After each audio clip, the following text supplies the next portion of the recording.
Since humanity's emergence, we've been battered, beat, and burdened by the tragedy and curses of mortality and impermanence. Yeah. That's the whole poem. Since humanity's emergence, we've been battered, beat, and burdened by the tragedy and curses of mortality and impermanence. That is to say, we're held hostage by death, decay, and loss, powerless to watch as our days cross from weeks into months, into years, into decades, into one day you look in the mirror and think, fuck, where did the time go?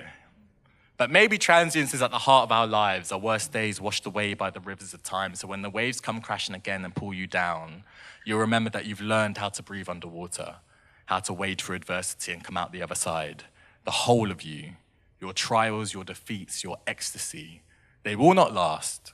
So hold them dear, even pain and fear, for the whole of you, it too shall pass. It might be that at uni you learn the true meaning of solitude, assuming that's the path you choose to follow through to adulthood. It might be you go straight to work. Minimum wage will hurt at first, but you will endure and eventually they'll see your worth. Gradually you'll put more money in your savings, travel the world, discover yourself in Southeast Asia, and then spend a year or two working remotely in Germany until you get homesick, move back, find a flat share in Camberwell. Ooh. No offense, Camberwell. You're 28. Big up Camberwell. You're 28.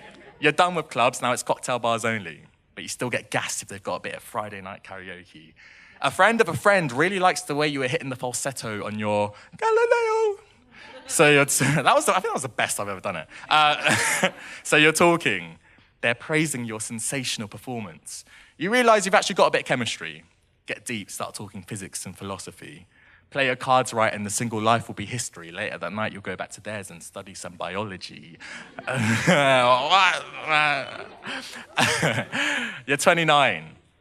Eventually, you'll learn to find sanctuary in the depth of their eyes, find comfort in their voice and a home between their thighs. They'll force you to watch all 8 seasons of their favorite show.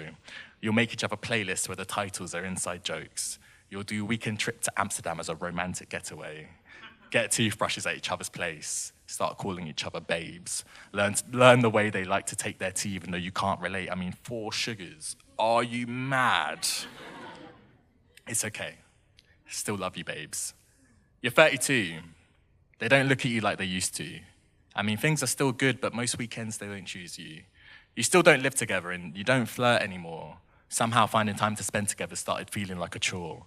You've caught yourself fantasizing about being single. I mean, maybe you were happier when things were still simple. You're 33. It's been 2 months since things ended.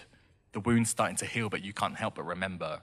You miss their laugh, you miss their smile, you miss their eyes, you miss their body, you miss their love, you miss their mind. To lose all that, there are few pains greater. I mean, how do you turn a best friend into a stranger? The whole of you, your trials, your defeats, your ecstasy, they will not last. So hold them dear, even pain and fear, for the whole of you, it too shall pass. At 36, you'll have to move up north to afford a mortgage. At 38, your hairline will betray you. Sorry. But at 42, you'll learn that yes, you can pull off hats. At 45, you'll buy that thing you dreamed of since you were just a kid, but it won't make you quite as happy as you thought it would. At 48, you'll hear your niece laugh for the first time. At 49, you'll give up on hats. In your 50s, you'll watch your parents live out their last years, but at least Student Finance England will finally leave you alone. In your 60s, the rich will continue to exploit the poor. In your 70s, you'll wish you spent more on Starbucks and takeaways. In your 80s, you'll look death straight in the eye and see reflected in its irises the memories of your life, the whole of you, your trials, your defeats, your ecstasy, and they will not last. So here I am at the end of my life, revisiting the memory of this moment with all of you, to remind myself to be more present, to step further out my comfort zone, to love without concession, and to always sign up for karaoke. So, yeah! Woo! To hold it dear, and to live so hard for the whole of you, it too shall pass. Thank you. Thank you.